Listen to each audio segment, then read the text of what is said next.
അതിശക്തമാകുന്നുണ്ടോ എന്നുള്ള കാര്യം ഉൾപ്പെടെ വീക്ഷിച്ചുകൊണ്ടിരിക്കുകയായിരുന്നു.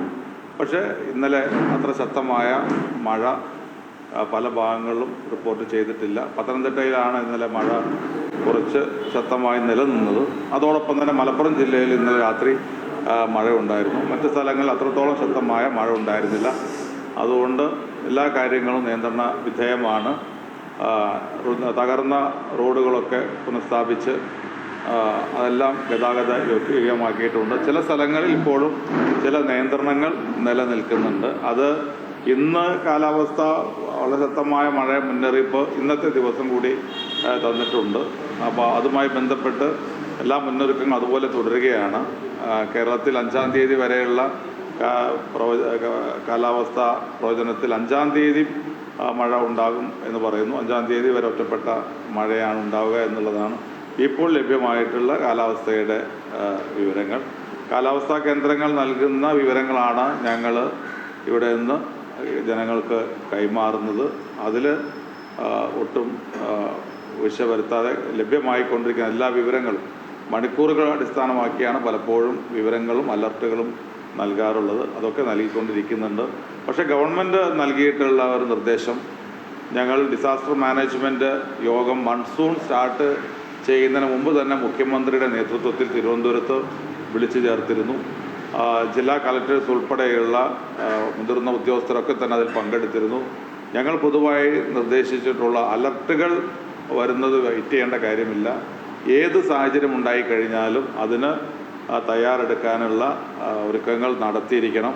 അത് താഴെ തട്ട് വരെ നടത്തിയിരിക്കണം എന്നുള്ള നിർദ്ദേശമാണ് മൺസൂണിന് മുമ്പ് തന്നെ നൽകിയിട്ടുള്ളത്.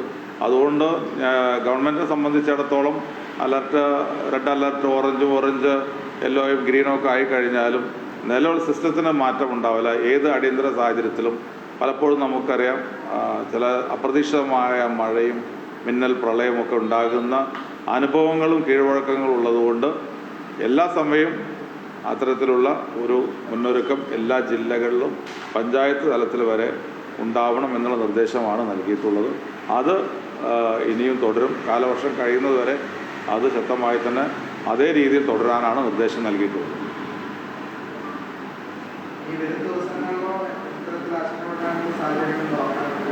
ഇല്ല, ഞാൻ പറയും ഇന്ന് മഴ ഉണ്ടാകുമെന്നാണ് റിപ്പോർട്ട് വരുന്നത്. ഇന്ന് മഴ കേരളത്തിലെ വിവിധ ഭാഗങ്ങളിൽ ശക്തമായ മഴയ്ക്ക് സാധ്യതയുണ്ട്.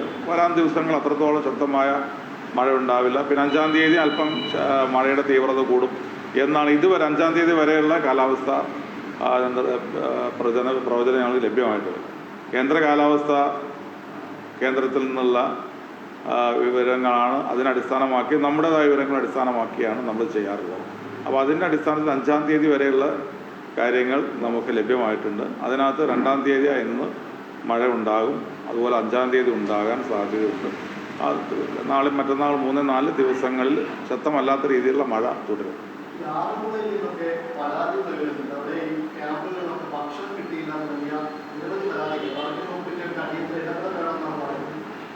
ഞാൻ രാവിലെ തന്നെ ആറന്മുളയുമായി ബന്ധപ്പെട്ട് അവിടെ MLA അബിൻ വർക്കിയുമായിട്ട് സംസാരിച്ചിരുന്നു. അദ്ദേഹം ഒരു ക്യാമ്പിനകത്ത്, ആറന്മുള ക്യാമ്പിനകത്ത് ഭക്ഷണം എത്തുന്ന കാര്യത്തിൽ, രാവിലത്തെ പ്രഭാത ഭക്ഷണം എത്തുന്ന കാര്യത്തിൽ അല്പം വൈകിപ്പോയി എന്നുള്ള രീതിയിലൊരു പരാതിയാണ് അവിടെ നിന്ന് വന്നത്. ഉടനെ തന്നെ ജില്ലാ കളക്ടറെ വിളിച്ച് അന്വേഷിച്ചപ്പോൾ അത് എത്താൻ അല്പം വൈകി എന്നേ ഉള്ളൂ. എല്ലാവർക്കും പ്രഭാത ഭക്ഷണം കൊടുത്തു കഴിഞ്ഞു. പക്ഷേ ഉദ്ദേശിച്ച സമയത്ത് എത്തുന്നതിലുള്ളൊരു കാലതാമസമാണ് അത് പറഞ്ഞത്. അതുകൊണ്ട് നിർബന്ധമായും ക്യാമ്പുകളിൽ നേരത്തെ തന്നെ എല്ലാ ഭക്ഷണങ്ങളും, അതിന് സമയം വയ്ക്കേണ്ട കാര്യമില്ല. പ്രഭാത ഭക്ഷണം രാവിലെ തന്നെ കൊടുത്തു തുടങ്ങാനുള്ള സൗകര്യങ്ങൾ ഒരുക്കണം. ഉച്ചഭക്ഷണമായാലും വളരെ കഴിയുന്നത്ര നേരത്തെ തന്നെ അവിടെ എത്തണം. ആളുകൾ ആഗ്രഹിക്കുന്ന സമയത്ത് കൊടുക്കാനുള്ള നിർദ്ദേശം നൽകിയിട്ടുണ്ട്.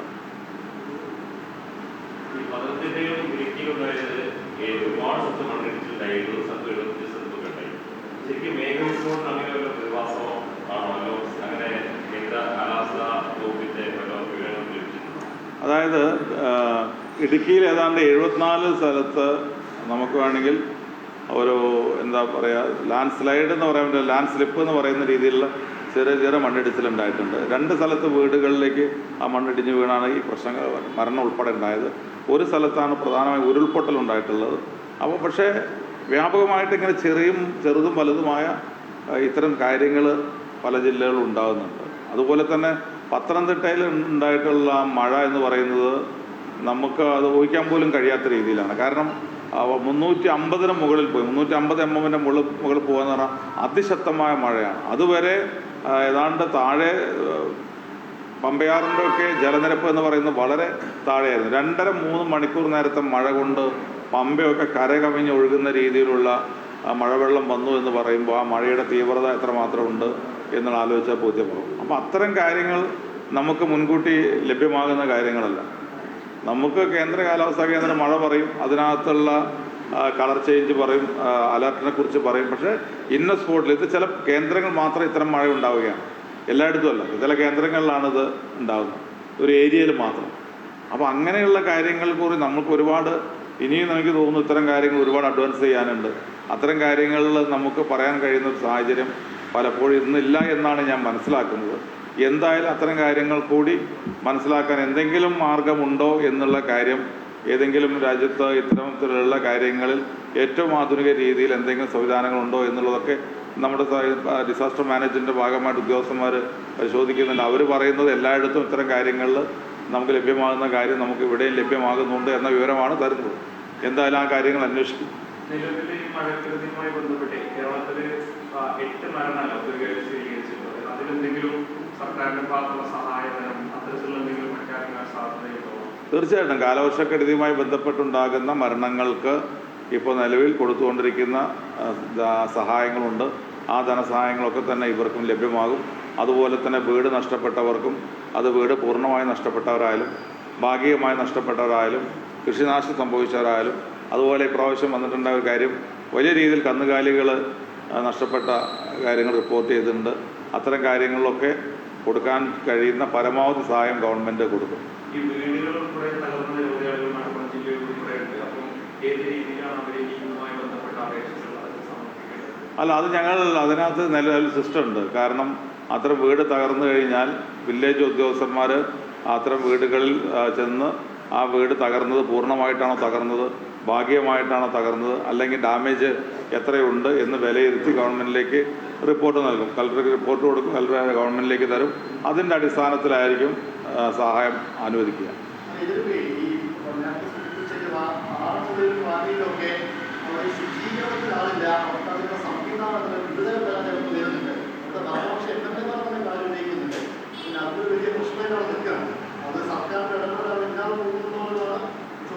അല്ല, അങ്ങനെ നമുക്കത് പറയണം.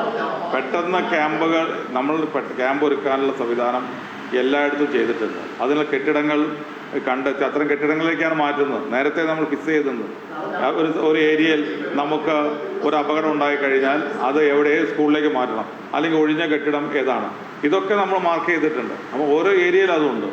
അപ്പോൾ അത്തരം കാര്യങ്ങളിലേക്ക് മാറ്റുന്നു. സ്വാഭാവികമായിട്ടും ചില സമയങ്ങളിൽ ആളുകൾ കൂടുതൽ വരും. പ്രതീക്ഷിക്കാത്ത രീതിയിൽ ക്യാമ്പിൽ ആളുകൾ വരുമ്പോൾ അതിനകത്ത് ചില ബുദ്ധിമുട്ടുകൾ വരും. ഇന്നലെയാണ് ക്യാമ്പ് സ്റ്റാർട്ട് ചെയ്തത്. അപ്പോൾ അത് സ്വാഭാവികമായിട്ടും അതിനകത്ത് എന്തെങ്കിലും ഒരു വീഴ്ച ഭക്ഷണത്തിൻ്റെ കാര്യത്തിലോ മറ്റേത് കാര്യത്തിലും ഉണ്ടായിക്കഴിഞ്ഞാലും, ഞാൻ പറഞ്ഞല്ലോ, ഞാൻ തർക്കിക്കാനില്ല. അതിനകത്ത് ഇന്നലെ ആരംഭിച്ച ക്യാമ്പാണ്. അപ്പോൾ സ്വാഭാവികമായിട്ടും ഇന്ന് രാവിലെയാണ് ആദ്യമായിട്ട് അവിടെ പ്രഭാഷണം കൊടുക്കുന്നത്.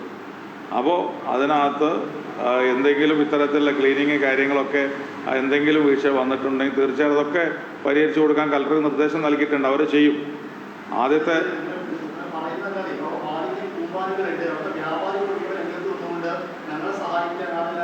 രണ്ട് കാര്യങ്ങളുണ്ടാവാം. മാലിന്യ കൂമ്പാരം എന്ന് പറയുന്നത് ക്യാമ്പിൽ ഒരു ദിവസം കൊണ്ട് മാലിന്യ കൂമ്പാരം ഉണ്ടാവില്ലോ. ഞാൻ ക്യാമ്പിലെ കാര്യം പറയുന്നത്.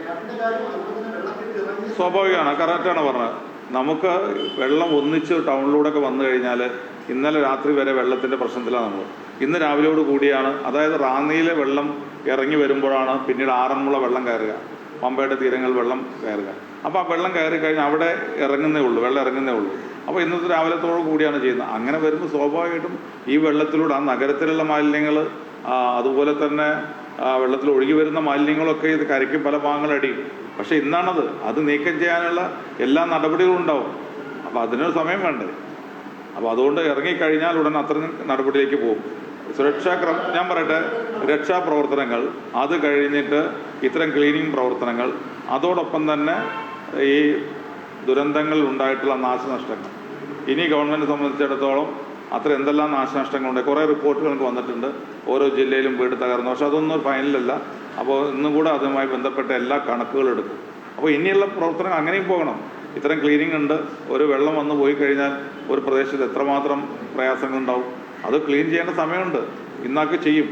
ഇന്ന് വെള്ളം ഇറങ്ങുന്നേ ഉള്ളൂ. അപ്പോൾ സ്വാഭാവികമായി ജനങ്ങൾ ആഗ്രഹിക്കുന്നത് എന്താ? വെള്ളം ഇറങ്ങുന്ന ആ നിമിഷത്തിൽ തന്നെ മാലിന്യങ്ങളൊക്കെ നീക്കി പോകണമെന്നാണ്. സ്വാഭാവികമാണ്, അത് തെറ്റില്ല. പക്ഷേ നമ്മൾ അടിയന്തരമായി തന്നെ ഇന്ന് തന്നെ ഒക്കെ നീക്കം ചെയ്യാനുള്ള നിർദ്ദേശം നൽകിയിട്ടുണ്ട്. തദ്ദേശ സ്വയംഭരണ സ്ഥാപനങ്ങളുടെ ഒക്കെ സഹായത്തോടു കൂടി മുഴുവൻ മാലിന്യങ്ങളും നീക്കം ചെയ്യും.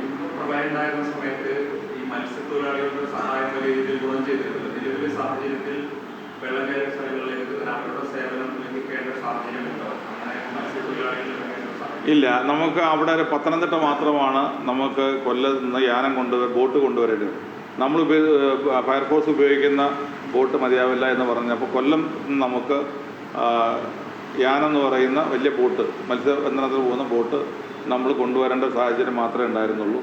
അത് ബോട്ടും അനുബന്ധമായ ആളുകളും ഇന്നലെ തന്നെ ആവശ്യപ്പെട്ട സമയത്ത് തന്നെ ജില്ലാ കളക്ടർ കൊല്ലം ഇടപെട്ട് അങ്ങോട്ട് ബോട്ടുകൾ അയച്ച് അതിൻ്റെതായ സർവീസ് അവിടെ കൊടുത്തിട്ടുണ്ട്. അതിനപ്പുറത്ത് ഒരുപാട് സമയം കുടുങ്ങിക്കിടക്കുകയും അങ്ങനെ അമിതമായ എണ്ണം ആളുകൾ പല വീടുകളിലായിട്ട് കിടക്കുകയും ചെയ്യുന്ന സാഹചര്യം ഉണ്ടായിട്ടില്ല. ആ പ്രദേശത്തുള്ള ആളുകളുടെയും ജനപ്രതിനിധികളും പോലീസും ഫയർഫോഴ്സും ഒക്കെ ഉപയോഗിച്ച് തന്നെ അവരുടെയൊക്കെ സേവനം കൊണ്ട് തന്നെ നീക്കാവുന്ന സാഹചര്യം ഉണ്ടായിരുന്നുള്ളൂ. അപ്പോൾ അതുകൊണ്ട് ആ ഒരു തലത്തിലേക്ക് 2018 പ്രളയത്തിൽ ഉള്ള ഒരു സാഹചര്യം ഉണ്ടായിട്ടില്ല.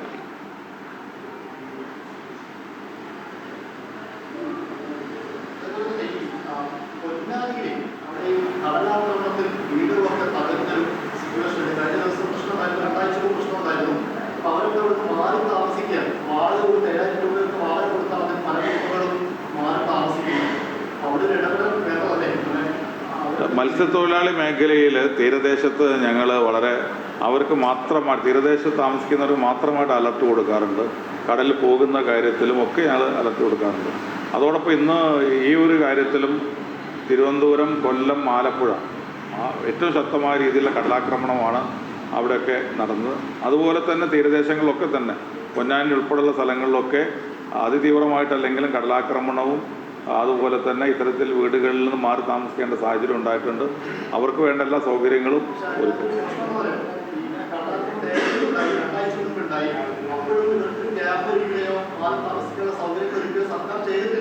ഇന്നലെയും അവിടെ ആളുകൾ താമസിക്കുന്ന സമയത്താണ് വെള്ളം അടിച്ച് ഒരു വീടിന്റെ ടോയ്ലറ്റ് അടക്കം പോയിട്ടുള്ളത്. അവർ വാടക കൊടുത്ത് 7,000 രൂപയ്ക്ക് വാടക കൊടുത്ത് മറ്റു വീടുകളിൽ മാറി എന്നാണ് പറയുന്നത്. ഇപ്പൊ തീരെ എടുത്ത് പിന്നെ ആ റോഡിന്റെ അപകടത്തിൽ എത്തിക്കഴിഞ്ഞാൽ മറ്റുള്ള വീടുകൾക്ക് ഭീഷണിയാണ്. ഒരു വീടാണ് അവിടെ അവശേഷിക്കുന്നത് ഈ മേഖലയിൽ, ഈ കടലിന്റെ ഇല്ലാത്ത മേഖലയിൽ. അത് ശ്രദ്ധിക്കാതെ പോകുന്നുണ്ട് എന്നാണ് അവർ പറയുന്നത്. അത് അത്തരം കാര്യങ്ങൾ ഉണ്ടാകുമ്പോൾ നമ്മുടെ ഒരു സംവിധാനം നിങ്ങൾക്കറിയാമല്ലോ.